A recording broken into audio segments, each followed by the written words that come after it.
মধ্যরাতে ডক্টর ইউনূস সহ সমন্বয়ক জামাত কঠিন বিপদে। এইদিকে সকালেই কঠিন ঘোষণা সেনাপ্রধানের। বিস্তারিত জানতে ভিডিওগুলো দেখতে থাকুন।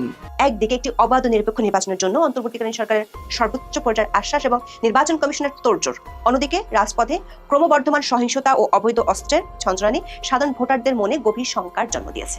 এরই মধ্যে নির্বাচন উপলক্ষে দেশের বেশ কয়েকটি জেলা সফর করে ফেলেছেন বাংলাদেশের সেনাপ্রধান জেনারেল ওয়াকারুজ্জামান। এই শেরপুরের এই ঘটনার সাথে কি ঢাকা বিশ্ববিদ্যালয়ের শিক্ষার্থীদের কোনো সম্পর্ক আছে? এটা কি ডাকসুর কাজ? ডাকসুর ভিপি যে নেমে গেল, এটা কি ডাকসুর কাজ, নাকি সব রাজনৈতিক ঘটনা এখন তারা যুক্ত থাকবে? এটা যদি যুক্ত থাকে, আমার ধারণা যে সাধারণ শিক্ষার্থীরা সম্ভবত এই কারণে ম্যান্ডেট দেয়নি। এখন দর্শক, শেষ পর্যন্ত সরকার বোধহয় অনেক বেশি রকমের বিপাকে পড়ে গেল, বিশেষ করে হ্যাঁ ভোট না ভোট। আসসালামু আলাইকুম প্রিয় দর্শক, এইমাত্র পাওয়া গরম খবর শিক্ষকতা। এবার ডক্টর মোহাম্মদ ইউনূস এবং নির্বাচনকে কেন্দ্র করে বেরিয়ে এসেছে কিছু চাঞ্চল্যকর তথ্য। দর্শক, সেই তথ্যগুলো শুনলে আপনি অবাক হতে বাধ্য হবেন। বিস্তারিত ভিডিওটি দেখলেই সবকিছুই বুঝতে পারবেন। ভিডিওটি খুবই গুরুত্বপূর্ণ, তাই বলছি সম্পূর্ণ ভিডিওটিকে স্কিপ করবেন না। এবং যারা এমন নিত্য নতুন আপডেট দেখতে পছন্দ করেন, তারা অবশ্যই চ্যানেলকে সাবস্ক্রাইব করে আমাদের সাথে থাকবেন। শিক্ষকতা তার বেশি কথা না বাড়িয়ে চলুন বিস্তারিত ভিডিওটি দেখে আসি। বাংলাদেশের অন্তর্বর্তী সরকার ঘোষিত ঐতিহাসিক নির্বাচনে প্রকাশ্যে হত্যাকাণ্ড চললেও সরকারের দাবি আশাতীত ভালো আছে দেশের আইন শৃঙ্খলা আর নিরাপত্তা পরিস্থিতি। একদিকে একটি অবাধ ও নিরপেক্ষ নির্বাচনের জন্য অন্তর্বর্তীকালীন সরকারের সর্বোচ্চ পর্যায়ের আশ্বাস এবং নির্বাচন কমিশনের তোড়জোড়, অন্যদিকে রাজপথে ক্রমবর্ধমান সহিংসতা ও অবৈধ অস্ত্রের ঝঞ্ঝানি সাধারণ ভোটারদের মনে গভীর শঙ্কার জন্ম দিয়েছে। এরই মধ্যে নির্বাচন উপলক্ষে দেশের বেশ কয়েকটি জেলা সফর করে ফেলেছেন বাংলাদেশের সেনাপ্রধান জেনারেল ওয়াকারুজ্জামান। আনুষ্ঠানিকভাবে এসব সফরে জেনারেল ওয়াকার আসন্ন ত্রয়োদশ জাতীয় সংসদ নির্বাচন ও গণভোটে দায়িত্ব পালনের ক্ষেত্রে সেনা সদস্যদের সর্বোচ্চ পেশাদারিত্ব, নিরপেক্ষতা এবং শৃঙ্খলা বজায় রাখার নির্দেশ দিয়েছেন। এমনটাই দাবি করা হয়েছে সেনা সদর থেকে। প্রশ্ন উঠেছে, জেনারেল ওয়াকার তার সবগুলো সফরে নিরপেক্ষতা আর পেশাদারিত্বের কথা বললেও ম্যাজিস্ট্রেসি পাওয়ারের মতো শক্তিশালী আইনি ক্ষমতা থাকা সত্ত্বেও মাঠ পর্যায়ে সহিংসতার গ্রাফকে নিম্নগামী করতে পারেনি বাহিনীটি। উল্টো শেরপুরে বিএনপি জামাত সংঘর্ষের পর সেনাবাহিনী আদৌ নিরাপত্তা দিতে পারবে কি না সে প্রশ্ন বড় হয়ে দেখা দিয়েছে। একাধিক সূত্র বলছে, বর্তমানে আইন শৃঙ্খলা পরিস্থিতির যে অবস্থা তাতে নির্বাচনকে ঘিরে জেনারেল ওয়াকার দ্বিমুখী সংকটে পড়েছেন। একদিকে গোয়েন্দা রিপোর্টে বলা হয়েছে কমপক্ষে 5 ধরনের নিরাপত্তার ঝুঁকি নিয়ে এগোচ্ছে জাতীয় সংসদ নির্বাচন। সেই ঝুঁকিগুলো ঠেকাতে গিয়ে সেনাবাহিনী কঠোর হলে আন্তর্জাতিক বিভিন্ন সংস্থার পক্ষ থেকে চাপ আসতে পারে। আবার নির্বাচনে যদি বড় ধরনের কারচুপি হয় বা সেনাবাহিনী কোনো বিশেষ পক্ষ নেয়, তবে তা শান্তিরক্ষী মিশনে বাংলাদেশের অবস্থানকে দুর্বল করতে পারে। প্রশ্ন হলো, সেনাবাহিনীকে বিশেষ ম্যাজিস্ট্রেসি ক্ষমতা দিয়ে মোতায়েন করা সত্ত্বেও পরিস্থিতির দৃশ্যমান উন্নতি না হওয়া এবং সেনা প্রধানের দেশব্যাপী সফরের মধ্য দিয়ে তিনি আসলে কি বার্তা দিতে চাইছেন, বিস্তারিত জানতে চলুন যাওয়া যাক বিশ্লেষণে।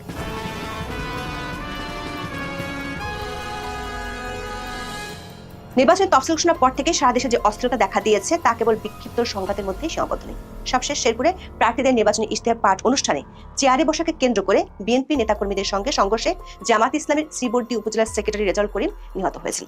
কেবল শেরপুরের এক ঘটনাই নয়, 11 ডিসেম্বর তফসিল ঘোষণার পর থেকে আরো 3টি রাজনৈতিক হত্যার ঘটনা ঘটেছে।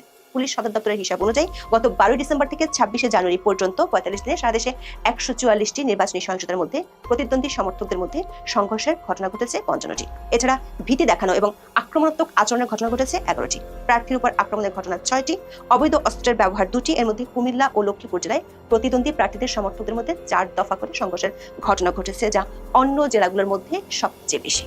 শেরপুরের জামাত নেতাকে নৃশংসভাবে খুন করার পরদিনই সরকারি প্রচার মুখগুলোর দাবি রাজনৈতিক দলগুলো যথেষ্ট সহিষ্ণু, ভোটের আগের দিনগুলো ভালো যাবে। আর সরকারের স্বরাষ্ট্র উপদেষ্টা জাহাঙ্গীর আলম চৌধুরী আইন শৃঙ্খলা পরিস্থিতি নিয়ে সকালে এক কথা আর বিকেলে আর এক কথা বলেন। 27 জানুয়ারি তিনি বলেছিলেন, নির্বাচনকে কেন্দ্র করে দেশে অস্থিতিশীল পরিস্থিতির কোনো শঙ্কা নেই। এমন দাবির পেছনে তার যুক্তি হলো, দেশে আওয়ামী লীগের নেতাকর্মীরা নেই, তাই আইন শৃঙ্খলা পরিস্থিতি অবনতিরও আশঙ্কা নেই। পরদিন মানে 28 জানুয়ারি স্বরাষ্ট্র উপদেষ্টা দাবি করেন, নির্বাচনের প্রস্তুতি প্রত্যাশার তুলনায় অনেক ভালো। তার এমন দাবির পেছনে যুক্তি ছিল, নির্বাচনের সঙ্গে যারা জড়িত এখানে কোনো আওয়ামী লীগের দোষর বলতে কোনো কিছু নাই। এখানে সবাই নির্বাচনের জন্য প্রস্তুত, এখানে সবাই খুব ভালো এবং সৎ অফিসার। স্বরাষ্ট্র উপদেষ্টা যখন শয়নে স্বপনে আওয়ামী লীগ মুক্ত নির্বাচন দেখছিলেন, তার ঠিক 24 ঘন্টার মধ্যে সরকার 2 মিনিটের মারামারিতে একজনকে প্রাণ দিতে হলো, আর তাতেই 29 জানুয়ারি পাল্টে যায় তার বচন। এবার তিনি বললেন, নির্বাচনে কোনো ব্যালট বাক্স ছিনতাই হলে কেউই রক্ষা পাবে না। স্বরাষ্ট্র উপদেষ্টা যতই নানা ধরনের কথা বলুক, গোয়েন্দা রিপোর্ট বলছে শঙ্কার কথা। সরকার একাধিক গোয়েন্দা সংস্থা এবারে নির্বাচনকে দেখছে চরম আতঙ্কের একটি নির্বাচন হিসেবে। তাদের রিপোর্টগুলোতে 5 ধরনের নিরাপত্তা ঝুঁকির কথা বলা হয়েছে। বলা হয়েছে ভোটারদের মধ্যে আতঙ্ক সৃষ্টি কিংবা কোথাও কোথাও কেন্দ্র দখলের মতো পরিস্থিতির শঙ্কা তৈরি হয়েছে। ভোটের আগে বা ভোটের দিন হঠাৎ নাশকতামূলক ঘটনা ঘটিয়ে আতঙ্ক ছড়ানোর চেষ্টা হতে পারে। এতে বিস্ফোরণ, আগুন, ককটেল বা সহিংস হামলার মতো ঘটনা ঘটতে পারে, যার উদ্দেশ্য হবে ভোটারদের কেন্দ্রমুখী হওয়াকে বাধাগ্রস্ত করা। এছাড়া প্রতিদ্বন্দ্বী প্রার্থী বা তাদের সমর্থকদের দ্বারা ভোট প্রভাবিত করার চেষ্টা হতে পারে। এর মধ্যে কেন্দ্র দখল, জাল ভোট, ভোটারদের ভয় দেখানো কিংবা সংঘর্ষ সৃষ্টির মতো পরিস্থিতির আশঙ্কা রয়েছে। পাশাপাশি নির্বাচনের আগে গুপ্ত হামলা ও টার্গেট কিলিং এর ঘটনা ঘটতে পারে এমন আশঙ্কাও রয়েছে। এর মধ্যে গোপালগঞ্জ, মাদারীপুর, শরীয়তপুর ও ফরিদপুর জেলায় অতীতের রাজনৈতিক সহিংসতার ঘটনা এবং গোয়েন্দা তথ্য বিশ্লেষণ করে ভিন্ন ধরনের নিরাপত্তা পরিকল্পনা নিয়েছে পুলিশ। আবার নির্বাচনকে সামনে রেখে সরকারের জন্য মূর্তিমান এক আতঙ্ক হলো রোহিঙ্গা ক্যাম্পগুলো। গত 22 জানুয়ারি প্রধান উপদেষ্টার কার্যালয় থেকে স্বরাষ্ট্র মন্ত্রণালয়ে একটি গোয়েন্দা সংস্থার প্রতিবেদন পাঠানো হয়। ওই প্রতিবেদনে নির্বাচনকালীন সময় রোহিঙ্গাদের ব্যবহার করে অপরাধ কার্যক্রম সংগঠন এবং রাজনৈতিক কর্মকাণ্ডে সম্পৃক্ত হওয়ার বিষয়ে সরকারকে সতর্ক করা হয়েছে। এর আগে নির্বাচনের সময় নির্বাচন কমিশন রোহিঙ্গা ক্যাম্পগুলো সিল করার সিদ্ধান্ত নিয়েছিল, কিন্তু গোয়েন্দা সংস্থাটি সিল করা সম্ভব নয় বলে মত দিয়েছে, বরং নিরাপত্তা বাড়ানোর সুপারিশ করেছে তারা। প্রতিবেদনে ক্যাম্প এলাকায় নষ্ট হয়ে পড়ে থাকা সিসি ক্যামেরা মেরামত করতে প্রয়োজনীয় অর্থ বরাদ্দের কথা বলা হয়েছে। ওই গোয়েন্দা প্রতিবেদনে বলা হয়েছে রোহিঙ্গা ক্যাম্পে থাকা অবৈধ অস্ত্র কিংবা বিভিন্ন গ্রুপকে ব্যবহার করে নির্বাচনকালীন সময়ে স্বার্থান্বেষী মহল কক্সবাজার বা দেশের অন্যান্য স্থানে নাশকতামূলক কর্মকাণ্ড করতে পারে। এসব গোয়েন্দা তথ্য নিয়ে পুলিশ সদর দপ্তর, সেনা সদর, স্বরাষ্ট্র মন্ত্রণালয় ও প্রধান উপদেষ্টার কার্যালয়ে গত কয়েকদিনে বেশ কয়েকটি বৈঠক হয়েছে। সূত্রগুলো বলছে সরকারের পক্ষ থেকে যতই মনোবল চাঙ্গা রাখার মতো করে কথা বলা হোক না কেন, মাঠের পরিস্থিতি একেবারেই ভিন্ন। নির্বাচনী প্রার্থী কিংবা তাদের প্রচারণায় হামলার সংখ্যা বাড়াতে চিন্তিত সরকার ও প্রশাসন। আর এমন দুশ্চিন্তার মধ্যে সেনাপ্রধান জেনারেল ওয়াকারুজ্জামান দেশব্যাপী সফর শুরু করেছেন। গত 22 জানুয়ারি থেকে তিনি এই সফর শুরু করেছেন। 22 জানুয়ারি চট্টগ্রাম ও কুমিল্লায়, 27 জানুয়ারি রংপুর ও রাজশাহী, 28 জানুয়ারি পটুয়াখালী ও খুলনা এবং সবশেষ 29 জানুয়ারি কক্সবাজার ও সিলেট সফর করেন। এসব সফর নিয়ে আইএসপিআর থেকে যে বিবৃতিগুলো দেওয়া হয়েছে তার সবগুলোতেই মোটামুটি একই রকম বার্তা দেওয়া হয়েছে। সেটি হলো সেনাবাহিনী প্রধান জেনারেল ওয়াকারুজ্জামান আসন্ন ত্রয়োদশ জাতীয় সংসদ নির্বাচন ও গণভোট উপলক্ষে সার্বিক আইন শৃঙ্খলা পরিস্থিতি মূল্যায়ন এবং in aid to the civil পাওয়ার এর আওতায় মোতায়েনরত সেনা সদস্যদের পরিদর্শনের লক্ষ্যে এসব এলাকা সফর করেছেন। সেনাপ্রধান এসব সফরে মত বিনিময়কালে পেশাদারিত্ব, নিরপেক্ষতা, শৃঙ্খলা, ধৈর্য ও নাগরিক বান্ধব আচরণের মাধ্যমে দায়িত্ব পালনের উপর বিশেষ গুরুত্ব আরোপ করেন। দর্শক, বাংলাদেশের ইতিহাস ঘাটলে দেখা যাবে বাংলাদেশের যে কোনো অরাজনৈতিক সরকারের আমলে সেনাবাহিনী দৃশ্যমান না হলেও পর্দার আড়ালে বেশ ক্ষমতাধর এক শক্তি হিসেবে কাজ করে। সেজন্য অনির্বাচিত সরকারের সময় ঢাকার রাজনৈতিক আলাপচারিতায় একটি শব্দ প্রায় ঘুরে ফিরে আসে, আর সেই শব্দটি হলো কচুক্ষেত বা উত্তরপাড়া। বিশ্লেষকরা মনে করেন অনির্বাচিত সরকারের সময় সেনাবাহিনী সরাসরি ক্ষমতা দখলের অবস্থানে নেই ঠিকই, কিন্তু তারা একটি নির্ণায়ক শক্তির কেন্দ্র হিসেবে রয়ে গেছে, যেমনটি ছিল 1/11 পর ফখরুদ্দিন সরকারের সময়। বাংলাদেশের বর্তমান অন্তর্বর্তীকালীন সরকার 2024 সালের 17 সেপ্টেম্বর প্রথমবারের মতো সেনাবাহিনীকে বিশেষ নির্বাহী ম্যাজিস্ট্রেসি ক্ষমতা দেয়। পরবর্তীতে এই ক্ষমতার মেয়াদ কয়েক দফায় বাড়িয়ে 2026 সালের 28 ফেব্রুয়ারি পর্যন্ত করা হয়েছে। ম্যাজিস্ট্রেসি পাওয়ার বা বিচারিক ক্ষমতা হলো এমন একটি ক্ষমতা যার ফলে দায়িত্বপ্রাপ্ত ব্যক্তি কাউকে গ্রেফতার করার আদেশ দেওয়া, স্বল্পমেয়াদী সাজা দেওয়া বা প্রয়োজনে গুলি চালানোর মতো আদেশ দিতে পারেন। অতীতে জাতীয় নির্বাচনগুলোয় সেনাবাহিনী দায়িত্ব পালন করলেও তাদের হাতে ম্যাজিস্ট্রেসি পাওয়ার ছিল না। তারা উপস্থিত থেকে বিশেষ প্রয়োজনে প্রশাসনের অনুরোধে কাজ করেছে। আসন্ন ভোটের সময় সশস্ত্র বাহিনীকে আইন শৃঙ্খলা বাহিনীর সংজ্ঞায় যুক্ত করার কারণে তাদেরকে আলাদা করে বিচারিক ক্ষমতা দেওয়ার এখতিয়ার ইসির হাতে নেই। নির্বাচন কমিশন বলছে আইন শৃঙ্খলা বাহিনীর সংজ্ঞায় যুক্ত করা হলেও অতীতের মতোই এবারও নির্বাচনে স্থানীয় বেসামরিক প্রশাসনকে সহায়তা করার জন্য ইন এইড টু সিভিল পাওয়ারের আওতায় সশস্ত্র বাহিনীকে নির্বাচনের দায়িত্বে মোতায়েন করা হবে। কিন্তু গত প্রায় 1.5 বছর ধরে সেনাবাহিনীর এত শক্তিশালী আইনি ক্ষমতা থাকা সত্ত্বেও মাঠ পর্যায়ে সহিংসতার গ্রাফ কেন নিম্নমুখী হচ্ছে না, তা একটি বড় প্রশ্ন। জেনারেল ওয়াকারুজ্জামান যখন পটুয়াখালী ও খুলনাতে সেনা সদস্যদের বার্তা দেন তখন শেরপুরে ঘটে হতাহতের ঘটনা।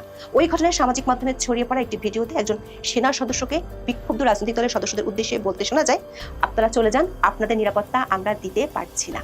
এমন ভিডিও ভাইরাল হওয়ার পর প্রশ্ন উঠেছে, নির্বাচনী সহিংসতার যে চিত্র দেখা যাচ্ছে আর তা নিয়ে জনগণের যে শঙ্কা দেখা দিয়েছে, তাতে কি অতীতের মতো সেনাবাহিনীর উপর বাংলাদেশের মানুষ আস্থা রাখতে পারবে, নাকি জেনারেল ওয়াকারুজ্জামান যে বছরখানেক আগে বলেছিলেন এনাফ ইজ এনাফ সেটি ছিল শুধুই তার কথার কথা? লক্ষণীয় বিষয় হলো জেনারেল ওয়াকার আইন শৃঙ্খলার বৈঠকে নিজেই বলেছেন থানা থেকে লুট হওয়া অস্ত্রগুলোর মধ্যে 37.6% এখনো উদ্ধার করতে পারেনি সরকারের বাহিনীগুলো, অথচ সেগুলোর উদ্ধারের বিষয়ে কোনো তাগাদাও নেই। আবার দেশব্যাপী যখন নির্বাচনী সন্ত্রাস বাড়ছে তখন জেনারেল ওয়াকার শুধু তার বাহিনীর উদ্দেশ্যে শুধু একটি বার্তাই দিচ্ছেন, সেটি হলো নিরপেক্ষভাবে দায়িত্ব পালন করতে হবে।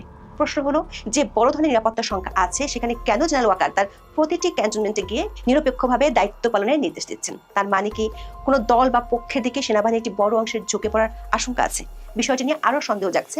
একই দিনে স্বরাষ্ট্র উপদেষ্টার মুখ থেকেও একই ধরনের বক্তব্য এসেছে। তিনি 29শে জানুয়ারি রাজারবাগ পুলিশ অডিটোরিয়ামে একই নির্দেশ দিয়েছেন। সূত্রগুলো বলছে, বর্তমানে আইন শৃঙ্খলা পরিস্থিতির যে দশা, তাতে নির্বাচনকে ঘিরে জেনারেল ওয়াকার ও তার বাহিনী পড়েছে উভয় সংকটে। সেনাবাহিনীর পরিস্থিতি নিয়ন্ত্রণে আনতে কঠোর হলে সেটি নিয়ে আন্তর্জাতিক নানা পক্ষগুলো থেকে প্রশ্ন উঠতে পারে। নির্বাচনের সময় সংঘাতময় পরিস্থিতিতে বাংলাদেশের মানবাধিকার পরিস্থিতির অবনতি ঘটতে পারে এমন আশঙ্কা আছে আন্তর্জাতিক মহলে। এর মধ্যে ডক্টর মোহাম্মদ ইউনূসের কাছে এ নিয়ে খোলা চিঠি লিখেছেন আন্তর্জাতিক মানবাধিকার সংগঠন অ্যামনেস্টি ইন্টারন্যাশনালের মহাসচিব অ্যাগনেস কালামার্ট। চিঠিতে তিনি মানবাধিকার রক্ষা ও উন্নয়ন এবং জবাবদিহি নিশ্চিত করার লক্ষ্যে গঠনমূলক সংলাপের অংশ হিসেবে আসন্ন নির্বাচনের প্রাককালে মৌলিক অধিকার সুরক্ষা নিয়ে অ্যামনেস্টি ইন্টারন্যাশনাল উদ্বেগ ও সুপারিশ তুলে ধরেছেন। আবার বাংলাদেশ সেনাবাহিনী এবং জেনারেল ওয়াকারের প্রতিটি পদক্ষেপের পেছনে আন্তর্জাতিক সম্প্রদায়ের এক বড় ভূমিকা রয়েছে। বিশেষ করে জাতিসংঘের শান্তিরক্ষী মিশনে বাংলাদেশের অংশগ্রহণ এবং সেখান থেকে আসা বিশাল আর্থিক ও সম্মানজনক প্রাপ্তি সেনাবাহিনীর জন্য অত্যন্ত গুরুত্বপূর্ণ। প্রতি বছর প্রায় 100 থেকে 500 মিলিয়ন ডলার আয় এবং বিশ্বজুড়ে পেশাদারিত্বের যে স্বীকৃতি সেনাবাহিনী পায় তা কোনোভাবেই ঝুঁকিতে ফেলতে চাইবেন না বর্তমান সেনাপ্রধান। বিশ্লেষকরা বলছেন, যদি নির্বাচনে বড় ধরনের কারচুপি হয় আর তাতে সেনাবাহিনী কোনো বিশেষ পক্ষ নেয়, তবে তার শান্তিরক্ষী মিশনে বাংলাদেশের অবস্থানকে দুর্বল করতে পারে। সূত্রগুলো বলছে, 29শে জানুয়ারি যুক্তরাষ্ট্রের নতুন রাষ্ট্রদূত ব্রেন্ট ক্রিস্টেনসেন বিষয়টি জেনারেল ওয়াকারের নজরে এনেছেন। এমনিতেই আওয়ামী লীগকে নির্বাচন থেকে বাইরে রাখায় আন্তর্জাতিক মহল এই নির্বাচন নিয়ে আপত্তি জানিয়ে আসছে। সেনা সূত্রগুলো বলছে, পরিস্থিতি বিবেচনায় সেনাপ্রধানকে যথেষ্ট কৌশলী হতে হচ্ছে। দর্শক, সরকার আশ্বাসের বিপরীতে মাঠের যে রণমূর্তি দেখা যাচ্ছে তাতে জেনারেল ওয়াকারের ভূমিকা হবে অত্যন্ত পিচ্ছিল পথে হাঁটার মতো। তিনি যদি খুব কঠোর হন তবে তার সামরিক হস্তক্ষেপ হিসেবে চিহ্নিত হতে পারে, আবার যদি তিনি খুব নরম থাকেন তবে দেশ এক ভয়ঙ্কর সংঘাতের। দর্শক, আশা করি সম্পূর্ণ ভিডিওটি দেখেছেন এবং এই ভিডিওটি থেকে আশা করি আপনারা অনেক কিছুই বুঝতে পেরেছেন। দর্শক শ্রোতা, এই ভিডিওটি থেকে আপনার যদি কোনো মতামত থেকে থাকে তাহলে আপনার মূল্যবান মতামতটি অবশ্যই কমেন্ট করে জানিয়ে দেবেন। আজকের ভিডিওটি পর্যন্তই, দেখা হবে পরবর্তী ভিডিওতে। সে পর্যন্ত ভালো থাকুন, সুস্থ থাকুন, আল্লাহ হাফেজ।